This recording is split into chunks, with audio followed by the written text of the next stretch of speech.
उत्तर प्रदेश के मुजफ्फरनगर में एक कार की टक्कर हुई तो कांवड़ियों ने बवाल कर दिया। जिस गाड़ी से टक्कर हुई उसे तोड़ दिया, लाठियों से मार मार कर गाड़ी के शीशे चकनाचूर कर दिए।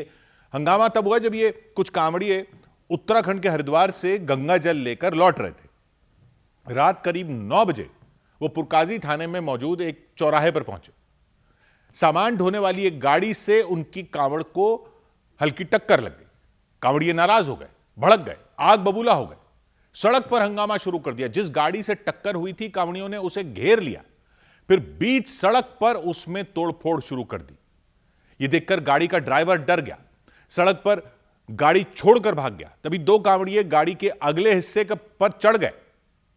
गाड़ी के आगे वाले शीशे को तोड़ने के लिए दोनों ने उस पर जोर जोर से पैर मारने शुरू कर दिए। 2-4 बार पैर मारते ही शीशा टूट गया। दूसरे कांवड़िए लाठियां लेकर गाड़ी पर टूट पड़े।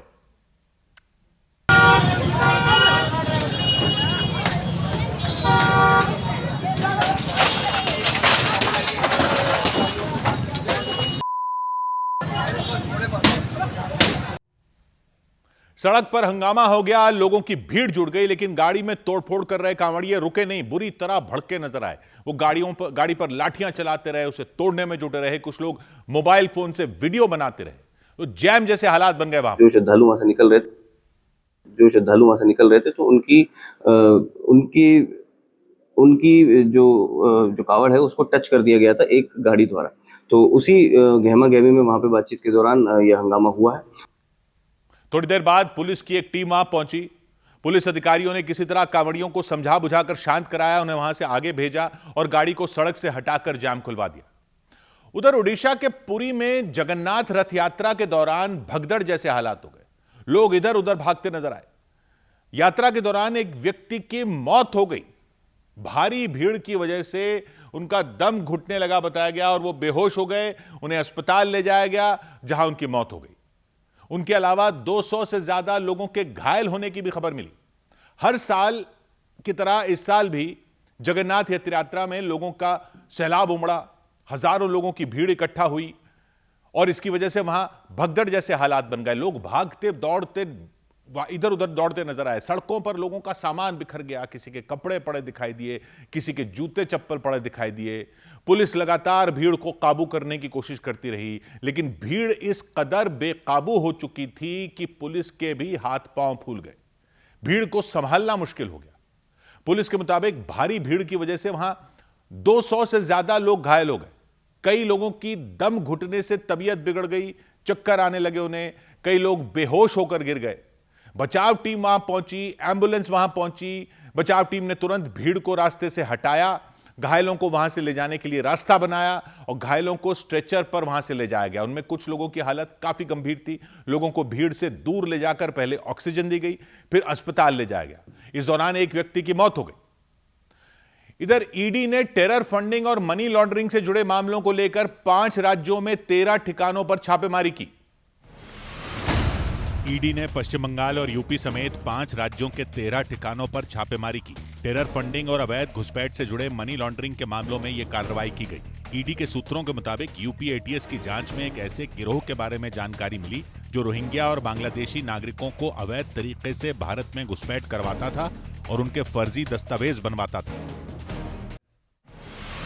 पश्चिम बंगाल के उत्तर 24 परगना में ईडी की टीम ने एक मदरसे से 40 लाख रुपए कैश और कुछ सोने के सिक्के जब्त करने का दावा किया। ईडी के सूत्रों के मुताबिक तलाशी के दौरान टीम को कैश और सोने के सिक्के मिले, जिन्हें जब्त कर ईडी ने कार्रवाई शुरू कर दी।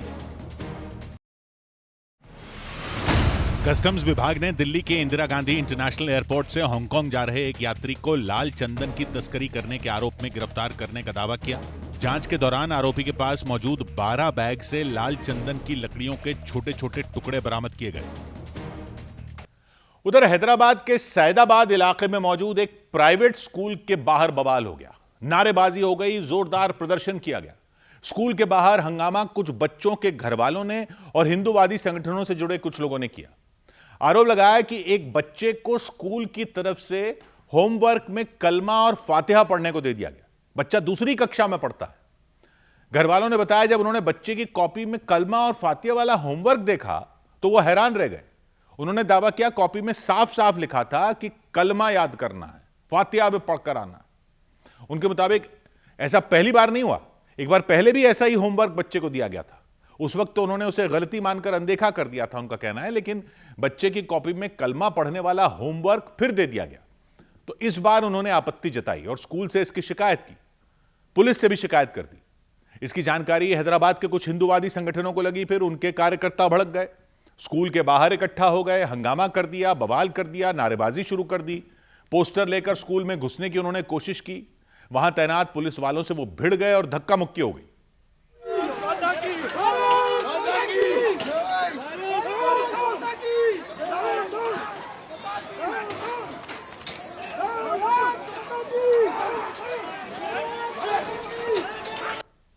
थोड़ी देर में वहां अफरा तफरी मच गई। पुलिस वालों ने प्रदर्शनकारियों को पकड़ना शुरू कर दिया, उन्हें गाड़ी में बैठाकर वहां से दूर ले जाने की कोशिश की।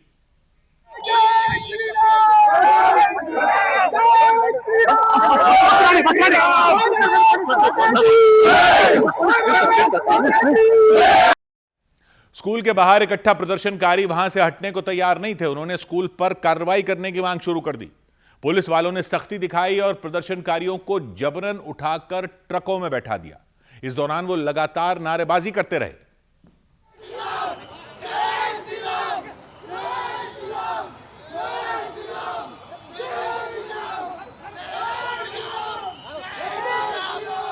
My demand is to arrest the principal who is forcibly trying the innocent minds to read Quran.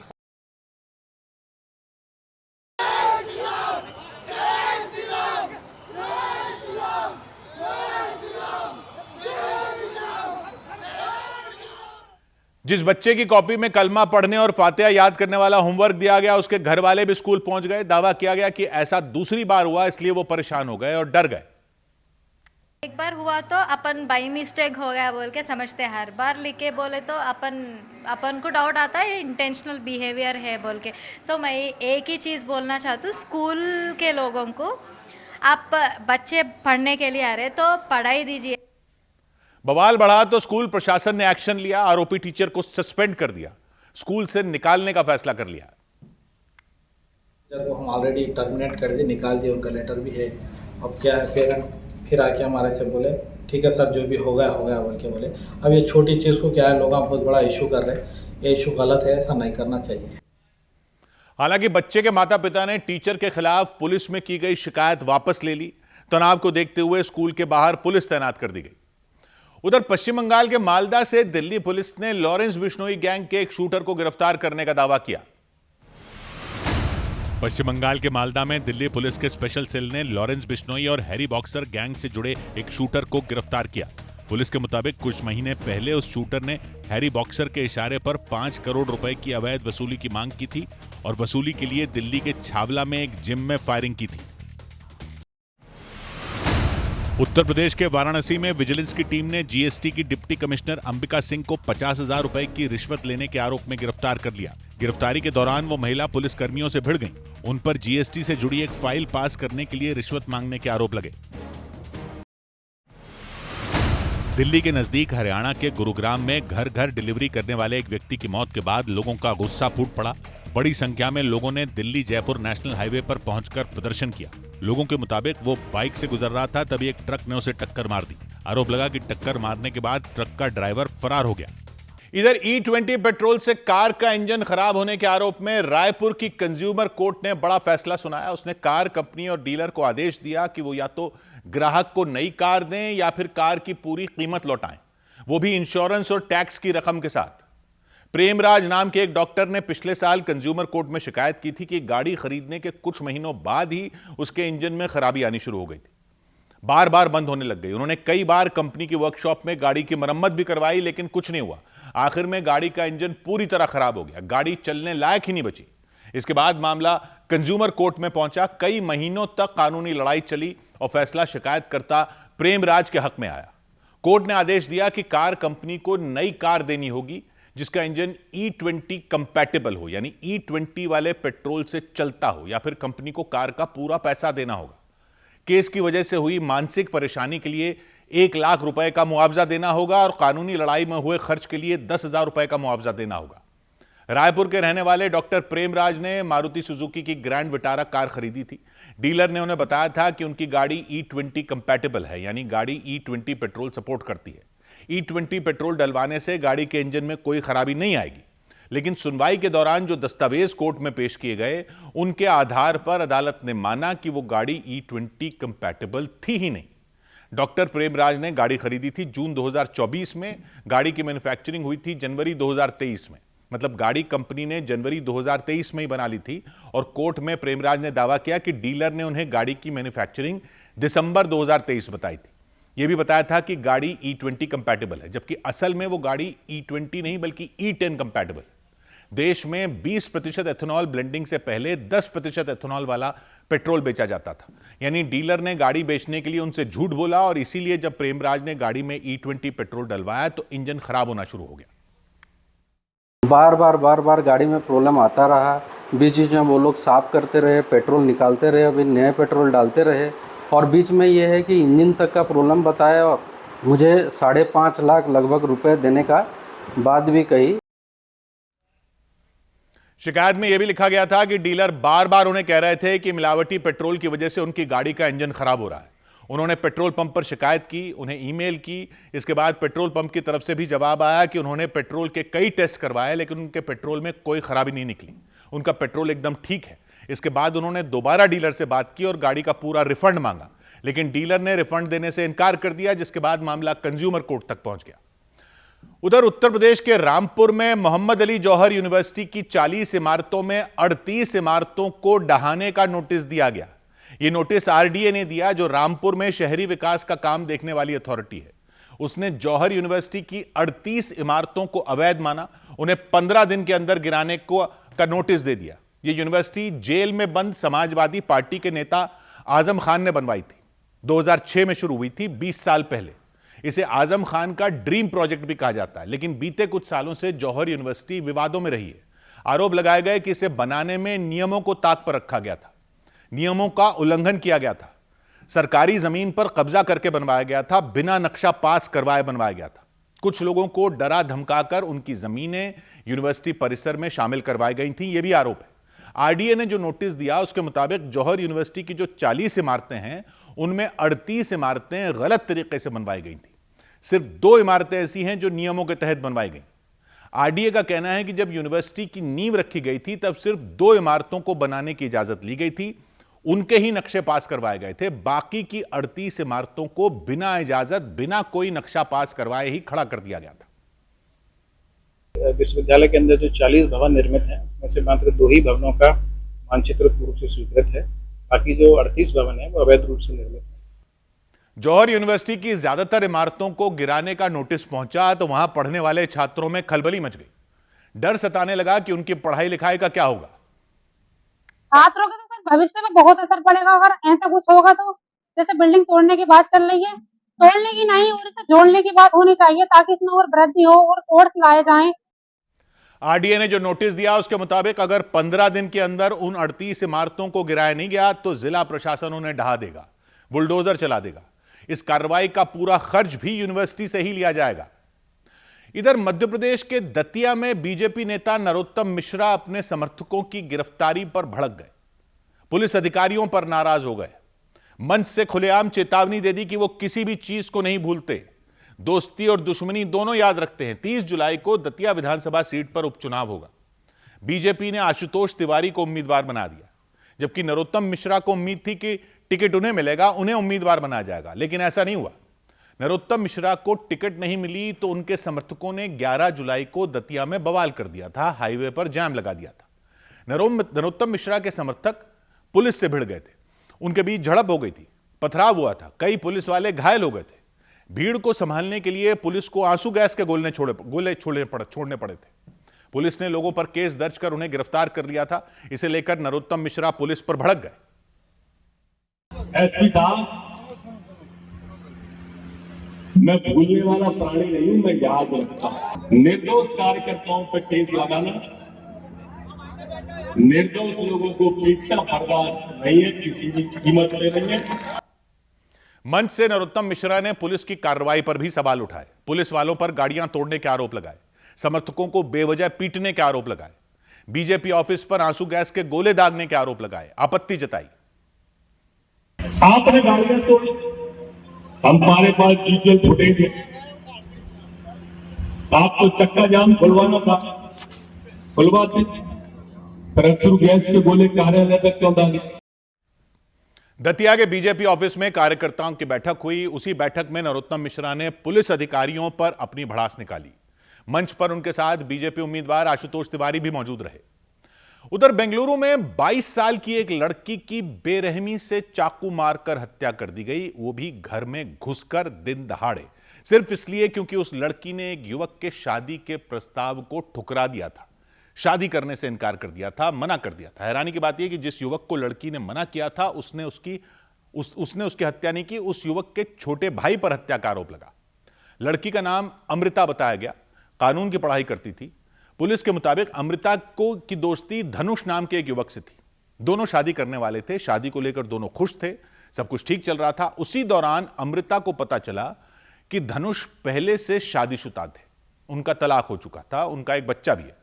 धनुष की सच्चाई पता चली तो अमृता नाराज हो गई, उसने शादी करने से इनकार कर दिया, धनुष के शादी के प्रस्ताव को ठुकरा दिया, साफ कर दिया कि वो उससे शादी नहीं करेगी। धनुष के साथ अपना रिश्ता उन्होंने खत्म कर दिया, दूरी बना ली। धनुष का एक भाई है सूर्या। पुलिस का कहना है रिश्ता तोड़ने की वजह से सूर्या अमृता पर भड़का हुआ था। उसने धमकी भी दी थी कि वो उसके भाई का प्रस्ताव ठुकराने वाली अमृता को नहीं छोड़ेगा, किसी भी कीमत पर माफ नहीं करेगा। पुलिस कह रही है 13 जुलाई को शाम के वक्त सूर्या अमृता के घर पहुंचा था, दोनों का झगड़ा हुआ था। पुलिस के मुताबिक उसी झगड़े के दौरान सूर्या ने अमृता पर चाकू से हमला कर दिया था, उसके सीने पर चाकू मारे थे, पीठ पर चाकू मारे थे, चाकू मारकर उसे लहूलुहान कर दिया था। अमृता बुरी तरह घायल हो गई थी। अमृता को चाकू मारने के बाद सूर्या ने वहां से भागने की कोशिश की थी, लेकिन आसपास के लोगों ने उसे पकड़ लिया था, उसकी जमकर पिटाई कर दी थी।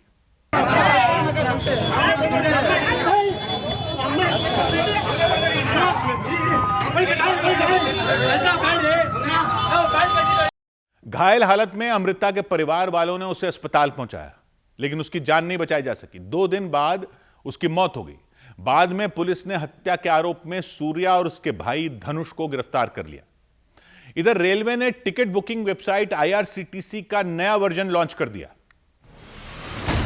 रेलवे ने online ticket booking website IRCTC का नया बीटा वर्जन लॉन्च कर दिया।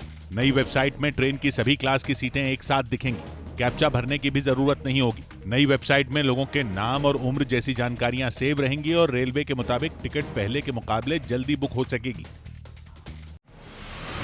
हरियाणा के जींद में कल प्रधानमंत्री नरेंद्र मोदी देश की पहली हाइड्रोजन ट्रेन को हरी झंडी दिखाएंगे। ये ट्रेन जींद से सोनीपत के बीच 75 किलोमीटर प्रति घंटा की रफ्तार से चलेगी। जींद में देश का पहला रेलवे हाइड्रोजन रिफ्यूलिंग स्टेशन बनाया गया है। वहां पानी से हाइड्रोजन अलग कर उसे ट्रेन में भरा जाएगा। केरलम के कोच्चि में नौसेना 20 से 23 जुलाई तक ऑपरेशन सदर्न रेडिनेस नाम से समुद्री सुरक्षा का अभ्यास करेगी। इस ऑपरेशन में 40 से ज्यादा देशों के नौसैनिक हिस्सा लेंगे, जिसमें सुरक्षा, नशीले पदार्थों की तस्करी रोकने और सीमा सुरक्षा पर खतरों से निपटने की ट्रेनिंग दी जाएगी।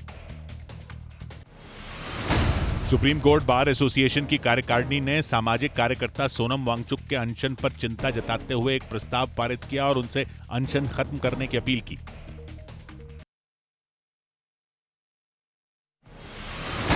सुप्रीम कोर्ट बार एसोसिएशन की कार्यकारिणी ने सामाजिक कार्यकर्ता सोनम वांगचुक के अनशन पर चिंता जताते हुए एक प्रस्ताव पारित किया और उनसे अनशन खत्म करने की अपील की। आम आदमी पार्टी ने दिल्ली नगर निगम के अपने 3 पार्षदों को पार्टी से सस्पेंड कर दिया। पार्टी की ओर से पार्षद निर्मला देवी, कृष्णा देवी राघव और सुल्ताना आबाद को सस्पेंड करने की जानकारी दी गई। इन तीनों पार्षदों पर 15 जुलाई को हुए जोन वार्ड कमेटी के चुनाव में क्रॉस वोटिंग के आरोप लगे थे।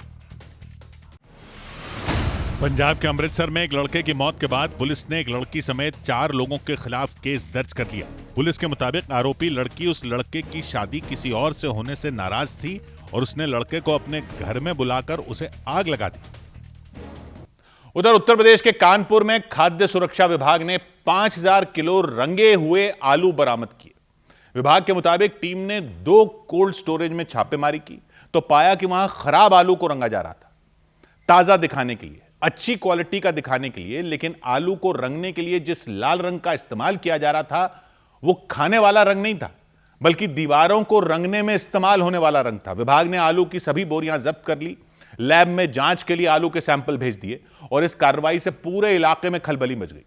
खाद्य सुरक्षा विभाग की टीम कानपुर के बिल्हौर इलाके में पहुंची। वहां 2 कोल्ड स्टोरेज में हजारों किलो आलू रखा हुआ था। टीम के मुताबिक उसने देखा कि आलू पर लाल रंग लगाया जा रहा था। खराब और सड़े हुए आलू को नया जैसा दिखाने के लिए लाल रंग से आलू को रंगा जा रहा था। बाजार में इस तरह के आलू की डिमांड ज्यादा रहती है, यह देखते हुए मिलावट की जा रही थी। जब जिला प्रशासन ने छापेमारी की तो उनके भी होश फाख्ता हो गए। लाखों की कीमत का आलू को जब्त कर लिया गया और उसके सैंपल लिए गए। खाद्य विभाग ने लाखों रुपए के आलू जब्त कर लिए, रंग की जांच के लिए कई सैंपल लिए। इस बीच जिले के डीएम ने लोगों से अपील की कि खाने की किसी भी चीज में अगर उन्हें मिलावट का शक हो तो प्रशासन को तुरंत खबर दें। यदि उन्हें कोई शक है तो सूचित करें।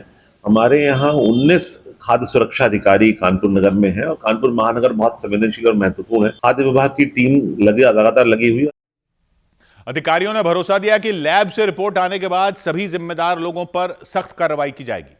उधर पाकिस्तान के कब्जे वाले कश्मीर के रावलाकोट में जेएएसी के नेता सरदार अमान खान ने पीओके को मकबूजा कश्मीर बता दिया। मकबूजा कश्मीर, जो यहां के कश्मीर को पाकिस्तान कहता रहता था।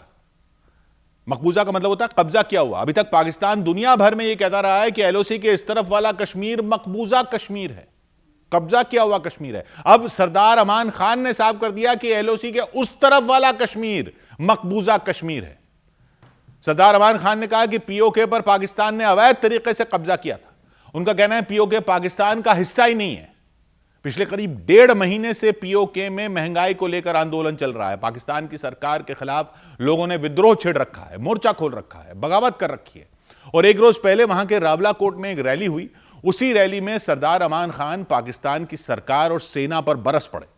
उन्होंने पाकिस्तान के आजाद कश्मीर वाली कहानी को पूरी तरह खारिज कर दिया, पीओके को मकबूजा कश्मीर बता दिया। सरदार अमान खान ने कहा कि पीओके पर अवैध कब्जा किया गया है। रैली में करीब 80,000 लोग पहुंचे थे। सरदार अमान खान ने जैसे ही पीओके को मकबूजा कश्मीर वाली बात कही, मकबूजा कश्मीर बताने वाली बात कही, लोगों ने तालियां बजाकर उनका समर्थन किया। मंच से बोलते हुए उन्होंने पाकिस्तान को सीधी चुनौती दी कि पीओके के लोगों को पाकिस्तान की कोई जरूरत नहीं है। उन्होंने लोगों से आखिरी सांस तक पाकिस्तान की सरकार और सेना के खिलाफ जंग लड़ने की अपील की। सरदार अमान खान का कहना है पीओके में कोई सामान्य विरोध नहीं चल रहा है, यह 78 साल के शोषण और धोखे के खिलाफ बगावत है। घोषणा की कि जब तक उनकी मांग पूरी नहीं होती तब तक आंदोलन खत्म नहीं होगा। मंच से बोलते हुए उन्होंने पाकिस्तान को सीधी चुनौती दी। ऐलान किया कि पीओके के लोगों को पाकिस्तान की कोई जरूरत नहीं। लोगों से आखिरी सांस तक पाकिस्तान की सेना और सरकार के खिलाफ जंग लड़ने की अपील की।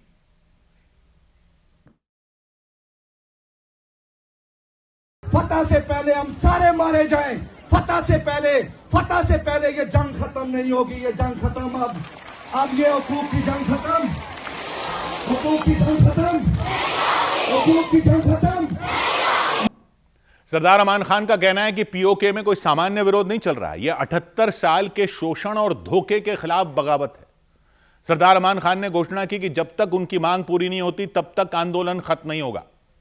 उधर बेंगलुरु के एक निजी स्कूल में छात्र की मौत के मामले में स्कूल के खिलाफ केस दर्ज कर लिया गया। बेंगलुरु के एक प्राइवेट स्कूल में बेहोश होकर गिरे अरहान पाशा नाम के एक छात्र की मौत हो गई। छात्र के परिवार वालों ने स्कूल पर लापरवाही बरतने और समय पर इलाज नहीं करवाने का आरोप लगाया।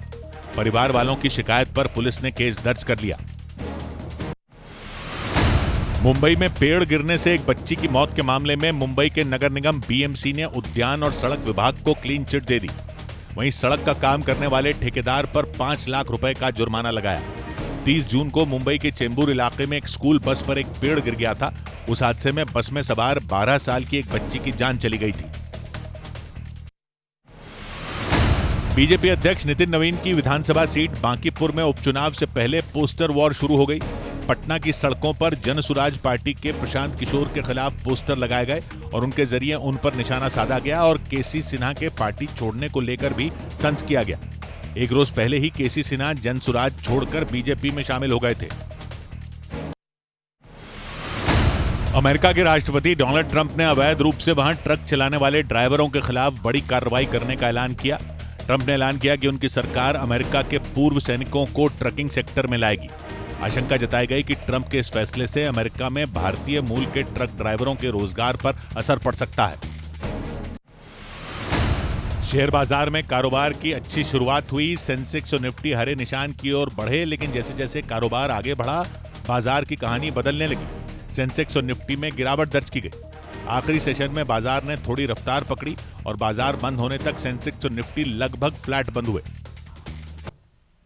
इधर पाकिस्तान के कई शहरों में आटे का संकट गहराने की आशंका जताई गई। यह आशंका जताई है पाकिस्तान फ्लोर मिल्स एसोसिएशन ने। यह वहां पर आटा चक्की का कारोबार करने वाले लोगों का बड़ा संगठन है।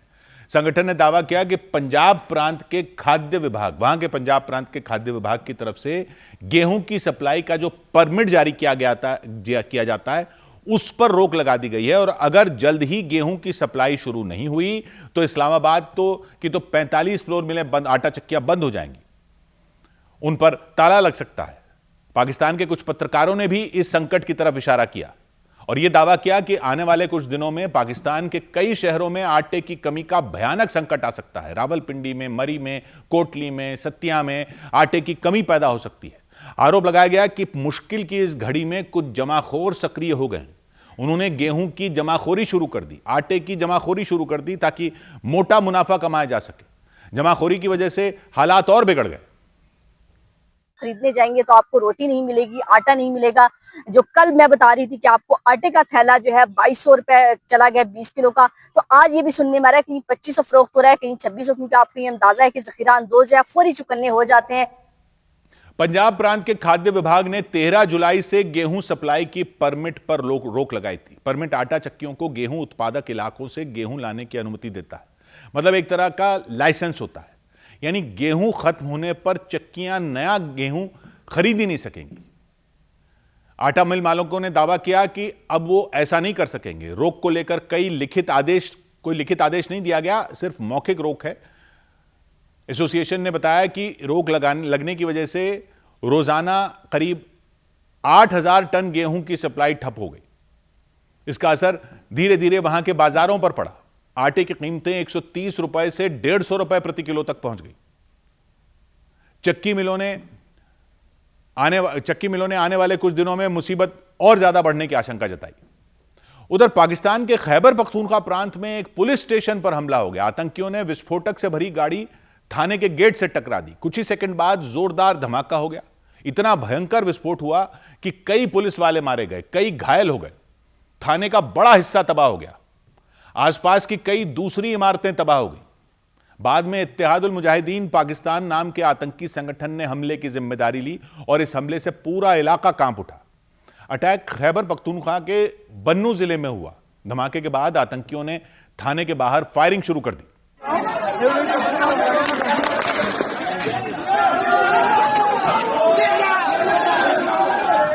गोलीबारी शुरू होते ही अफरा तफरी मच गई। लोग इधर उधर भागने लग गए। कुछ ही देर में वहां की पुलिस ने भी मोर्चा संभाल लिया, जवाबी कार्रवाई की। कई घंटे तक दोनों तरफ से गोलियां चली। इससे पहले आतंकियों के हमले से पुलिस स्टेशन का बड़ा हिस्सा तबाह हो गया। बड़ी बड़ी दीवारें टूट गईं, चारों तरफ मलबा फैल गया। आतंकियों ने वहां तक जाने वाले एक पुल को भी बम से उड़ा दिया ताकि वहां तक कोई मदद ना पहुंच सके, सुरक्षा बल के जवान ना पहुंच सके। हालांकि पाकिस्तान की पुलिस ने दावा किया कि उसने जवाबी कार्रवाई में आतंकियों को खदेड़ दिया। वो पुलिस स्टेशन पर कब्जा करने की फिराक में थे, लेकिन ऐसा नहीं कर पाए। थोड़ी ही देर में वहां पाकिस्तान की सुरक्षा बल की कई टीमें पहुंच गईं, चारों तरफ तैनात हो गईं। हमले की जिम्मेदारी इत्तेहादुल मुजाहिदीन पाकिस्तान नाम के आतंकी संगठन ने ली। ये खुद को टीटीपी से अलग हुआ गुट बताता है, लेकिन पाकिस्तान की सुरक्षा एजेंसियों ने दावा किया कि यह टीटीपी का ही नया चेहरा है।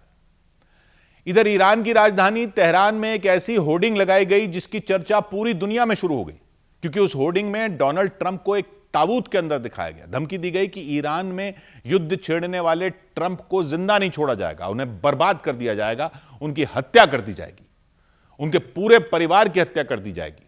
यह होर्डिंग ऐसे समय पर लगाई गई जब अमेरिका की सेना ने एक बार फिर ईरान में बमबारी की, उसके कई इलाकों को दहला दिया और इसी के विरोध में तेहरान में जगह जगह होर्डिंग लगाई गई। बड़ी बड़ी होर्डिंग लगाई गई, इमारतों पर लगाई गई, चौक पर, चौराहों पर। कुछ होर्डिंग में तो ईरान के पिछले supreme leader Ayatollah Ali Khamenei की तस्वीरें दिखीं।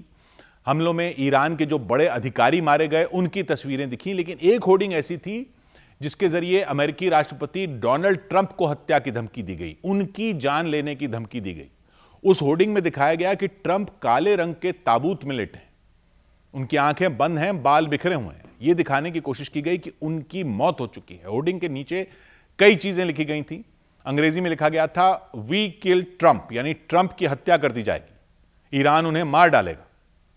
ट्रंप ही नहीं बल्कि उनके पूरे परिवार के दूसरे सदस्यों को भी इसी तरह की धमकियां दी गई।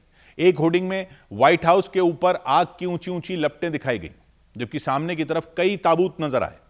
उन्हें अमेरिका के झंडों से ढका गया था। हर ताबूत के ऊपर एक तस्वीर दिखी। ट्रंप की तस्वीर सबसे ऊपर थी, नीचे उनकी पत्नी मेलेनिया ट्रंप की तस्वीर थी, बेटी इवांका ट्रंप की तस्वीर थी, छोटी बेटी टिफनी ट्रंप की तस्वीर थी, बेटे डोनाल्ड ट्रंप जूनियर की तस्वीर थी। ईरान ने इन सभी को ताबूत में सुलाने की धमकी दी, मौत की नींद सुलाने की धमकी दी, क्योंकि डोनाल्ड ट्रंप के ही आदेश पर उनकी सेना ने ईरान पर हमले जारी रखे। लगातार 5वें दिन एयर स्ट्राइक हुई। अमेरिकी नेवी की सेंट्रल कमांड ने जानकारी दी कि उसने बिना रुके लगातार 1.5 घंटे तक बमबारी की, ईरान के कई सैन्य ठिकानों को तहस नहस कर दिया, मिट्टी में मिला दिया।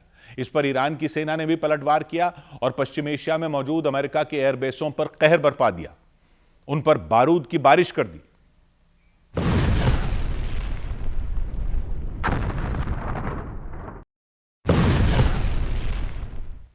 ईरान की आईआरजीसी सेना ने बताया कि उसने एक बार फिर कुवैत में हमला किया, बहरीन में हमला किया, जॉर्डन में हमला किया। वहां मौजूद अमेरिका के सैन्य अड्डों को ड्रोन और मिसाइलों से दहला दिया। हालांकि जॉर्डन ने दावा किया कि उसने ईरान से दागी गई 8 मिसाइलों को आसमान में ही बर्बाद कर दिया, एयर डिफेंस सिस्टम के जरिए उन्हें मार गिराया। जबकि ईरान की आईआरजीसी का सेना का दावा है कि उसकी कई मिसाइलें तय किए गए टारगेट पर फटी, एकदम सटीक हमला किया और इससे अमेरिकी सेना को तगड़ा नुकसान पहुंचा।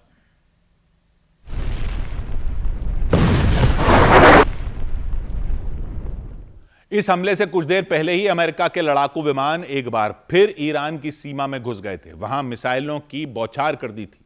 उन लड़ाकू विमानों ने अरब सागर में तैनात अमेरिका के एयरक्राफ्ट कैरियर से उड़ान भरी।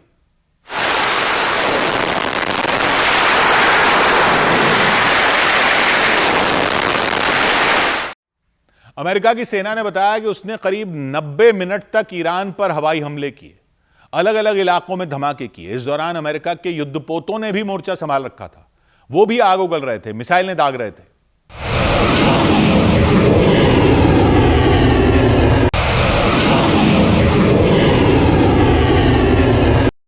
अमेरिका का दावा है उसके लड़ाकू विमानों ने ईरान के दर्जनों सैन्य अड्डों को बर्बाद कर दिया और फिर सुरक्षित लौट आए।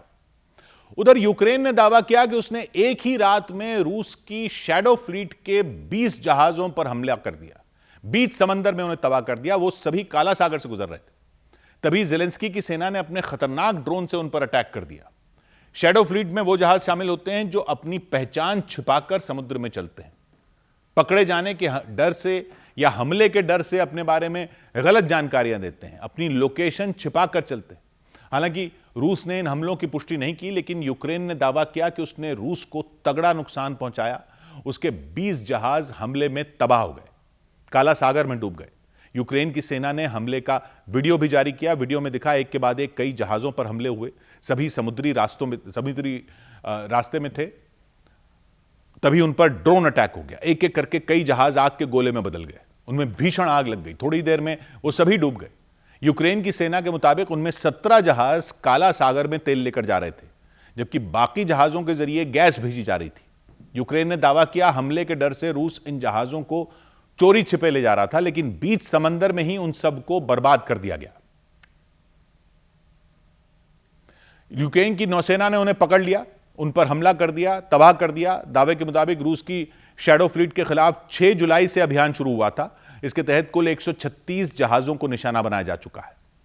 इधर अमेरिका के यूटा शहर में एक भारतीय नागरिक पर चाकू से हमला हो गया। हमला एक शॉपिंग मॉल में हुआ, कई लोगों के सामने। चारों तरफ अफरा तफरी मच गई। बाद में कुछ लोगों ने बहादुरी दिखाई, किसी तरह हमलावर को पकड़ लिया, फिर उसे खूब पीटा। पीटने के बाद पुलिस के हवाले कर दिया। वहां की पुलिस के मुताबिक हमले से पहले आरोपी ने भारतीय नागरिक से उनका नाम पूछा, धर्म पूछा। तब उन्होंने अपना नाम सोहेल बताया। उनके जवाब देते ही हमलावर उन पर टूट पड़ा और उसने अचानक चाकू निकाल लिया। सुहेल पर चाकू से ताबड़तोड़ हमले शुरू कर दिए। ये देखकर आसपास खड़े कुछ लोगों ने उसे पकड़ लिया। आरोपी की जमकर पिटाई कर दी।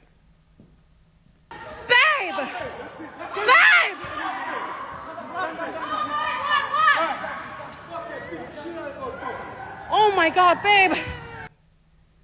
गुस्साए लोगों ने हमलावर को इतना पीटा कि वो बेहोश हो गया, जमीन पर गिर गया। उसे दो लोगों ने पीछे से कसकर पकड़ लिया। फिर एक तीसरे व्यक्ति ने उस पर मुक्कों की बरसात कर दी और खूब पीटा। अगर वो बीच में ना आए होते तो आरोपी सुहेल की जान भी ले सकता था। हालांकि पिटाई के दौरान भी हमलावर ने उनका हाथ पकड़े रखा। तब तक उनकी हालत बहुत खराब हो चुकी थी। लोगों ने जब हमलावर को उनसे अलग किया तब वो जमीन पर बैठ गए। उनके शरीर से खून बहने लग गया, गंभीर रूप से घायल हो गए। लोगों ने उन्हें तुरंत अस्पताल भिजवाया। इसके बाद सुहेल पर हमला करने वाले आरोपी को लोगों ने पुलिस को सौंप दिया। वहां की पुलिस के मुताबिक आरोपी की सोच बेहद कट्टर है, हिंसक है। उसने हमलावर के खिलाफ हत्या की कोशिश का मामला दर्ज कर लिया। घटना पर अमेरिका में मौजूद भारतीय वाणिज्य दूतावास ने दुख जताया, भरोसा दिया कि पीड़ित की हर संभव मदद की जाएगी। उधर अमेरिका में एक बार फिर आईस अधिकारी की गोली से एक व्यक्ति की मौत के बाद बवाल शुरू हो गया। मेन राज्य के एक इलाके में घटना हुई। आइस वहां की सरकारी एजेंसी है जिसका काम अमेरिका में अवैध तरीके से रह रहे लोगों का पता लगाना होता है, उनके खिलाफ कार्रवाई करना होता है। अमेरिका के सुरक्षा विभाग के मुताबिक आइस की टीम एक ऐसे व्यक्ति की तलाश कर रही थी जो फर्जी तरीके से अमेरिका में कई साल से रह रहे थे। टीम ने उस इलाके में जांच शुरू की, निगरानी बढ़ा दी, एक गाड़ी की तलाशी लेनी शुरू कर दी। इसी दौरान उसने एक गाड़ी को रुकवाने की कोशिश की, लेकिन उसके ड्राइवर ने गाड़ी नहीं रोकी। आइस के दो अधिकारियों ने कार को घेर लिया, लेकिन वो सड़क पर ही गोल गोल घूमकर चक्कर लगाने लग गई। इस बीच एक अधिकारी ने कार के दरवाजे को पकड़ने की कोशिश की, लेकिन वो सफल नहीं हो पाए। तभी वहां पुलिस की एक गाड़ी पहुंच गई। आते ही उसने कार को टक्कर मारी, उसे रुकवा दिया। इसके बाद आइस के एक अधिकारी ने उस गाड़ी पर फायरिंग कर दी। तब तक दूसरे अधिकारी भी आ गए। सबने अपनी पिस्तौल कार के सामने तान दी। फिर एक अधिकारी ने बेहद सावधानी से कार का दरवाजा खोला, अंदर बैठे व्यक्ति को खींचकर बाहर निकाला। उनके शरीर में कोई हरकत नहीं हुई। अधिकारियों ने कार से निकालकर उन्हें जमीन पर लेटा दिया। तब भी वो व्यक्ति जरा भी नहीं हिले। गोली लगने से उनकी मौत हो चुकी थी। उनकी मौत के बाद अमेरिका में एक बार फिर आइस की कार्रवाई पर सवाल उठने शुरू हो गए। यह पहला मामला नहीं था जब दिन दहाड़े बीच सड़क पर किसी को गोली मार दी गई हो। इसी साल जनवरी में अमेरिका के मिनियापोलिस शहर में गोलीबारी हुई थी। तब आइस अधिकारियों ने निगरानी के दौरान एक महिला पर गोली चला दी थी। बाद में अमेरिका में कई दिन तक खूब बवाल हुआ था। मिनियापोलिस में हंगामा हुआ था, न्यूयॉर्क में हंगामा हुआ था, कई दूसरे शहरों में हंगामा हुआ था। उधर कर्नाटक के धारवाड़ में एक डॉक्टर की हत्या के आरोप में उनकी ही पत्नी को गिरफ्तार कर लिया गया। पुलिस ने उनसे पूछताछ शुरू कर दी। हत्या की असली वजह का पता लगाने में जुट गई। पुलिस के मुताबिक डॉक्टर के परिवार वालों ने कई बार अपनी बहू को फोन किया था, अपने बेटे से बात करना चाहते थे, लेकिन उन्होंने आरोप लगाया कि बहू ने अलग अलग बहाने बनाकर फोन रख दिया। तो उन्हें शक हुआ और उनके घर पहुंचे तो परिवार वालों ने जो देखा उनके मुताबिक उनके होश उड़ गए। घर में घुसते ही फर्श पर खून के धब्बे पड़े मिले। 2 कदम आगे ये कमरा था, उसमें जमीन पर डॉक्टर का शव पड़ा मिला। दूसरे कमरे में उनका बेटा घायल हालत में पड़ा हुआ था, खून से लथपथ। उसी कमरे में डॉक्टर की पत्नी भी मौजूद थी। वो पलंग पर लेटी नजर आई, अपना फोन चला रही थी। उन्हें देखकर ऐसा लगा जैसे वहां कुछ हुआ ही ना हो। वो आराम से अपना फोन चलाती दिखाई दी। इसके बाद परिवार वालों ने तुरंत पुलिस को वहां बुलाया। पुलिस जब वहां पहुंची तो बच्चे की सांस चल रही थी। पुलिस ने तुरंत उसे अस्पताल पहुंचाया। इसके बाद डॉक्टर के शव को कब्जे में लिया। पुलिस की शुरुआती जांच के मुताबिक घटना के वक्त घर पर सिर्फ 3 लोग ही थे, उनकी पत्नी और उनका बेटा। पुलिस को न तो घर में किसी के आने के सबूत मिले, न ही घर से किसी के जाने के, जिसके बाद पुलिस ने डॉक्टर की हत्या के आरोप में उनकी ही पत्नी को गिरफ्तार कर लिया। उनसे पूछताछ शुरू कर दी ताकि घटना के बारे में और जानकारी मिल सके, हत्या की असली वजह का पता चल सके। पुलिस के मुताबिक आरोपी ने पहले डॉक्टर की हत्या की, फिर 8 साल के बेटे पर चाकू से कई वार किए। उसके शरीर पर चाकू घोंपे जाने के कई निशान मिले। इधर झारखंड में जामताड़ा के एक सरकारी स्कूल में छात्रों के हंगामे के बाद प्रिंसिपल को सस्पेंड कर दिया गया। साथ ही एक टीचर का इंक्रीमेंट होना था, तनख्वाह बढ़ाई जानी थी, वो भी रोक दी गई। उन पर आरोप लगा कि उन्होंने स्कूल में लापरवाही बरती, बच्चों पर ध्यान नहीं दिया, स्कूल से गायब रहे और टीचर की गैर मौजूदगी में बच्चों ने जमकर हंगामा किया। यहां तक कि दीवार पर लगे एक बैनर से छेड़छाड़ की, उसे फाड़ने की कोशिश की। बैनर पर झारखंड के मुख्यमंत्री हेमंत सोरेन की तस्वीर लगी थी। छात्रों की इस हरकत का किसी ने वीडियो बना लिया और उसे सोशल मीडिया पर डाल दिया। उसमें कुछ छात्र उस बैनर को फाड़ने की कोशिश करते दिखे। एक बच्चे ने तस्वीर पर थप्पड़ मारे, उस पर लात मारी। इसके बाद उसके दोस्त भी बैनर पर लात मारने लग गए। उन्होंने काफी देर तक उस बैनर पर चांटे मारे, बैग से लात मारी, चप्पल मारी। बाकी बच्चे क्लासरूम में हंगामा करते रहे, जोर जोर से चिल्लाते रहे, गाना गाते रहे। कुछ बच्चे बेंच की जगह डेस्क पर बैठे नजर आए। किसी ने अपने मोबाइल फोन में इसका वीडियो रिकॉर्ड कर लिया।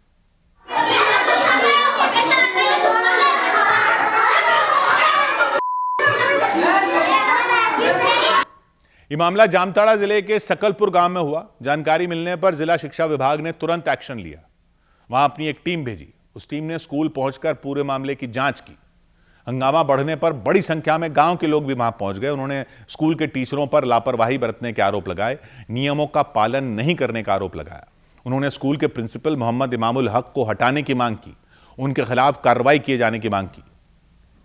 हेडमास्टर को हटाओ, हेडमास्टर को हटाओ, सकलपुर के हेडमास्टर को हटाओ।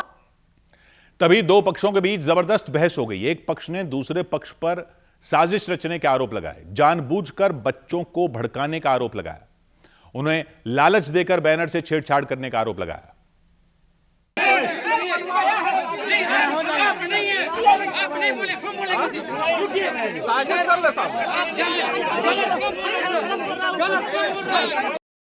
गांव के कुछ लोगों ने आरोप लगाया कि वीडियो बनाने पर स्कूल के प्रिंसिपल भड़क गए थे, टीचर भड़क गए। उन्होंने लोगों को धमकी दी, सोशल मीडिया से वीडियो हटाने की मांग की।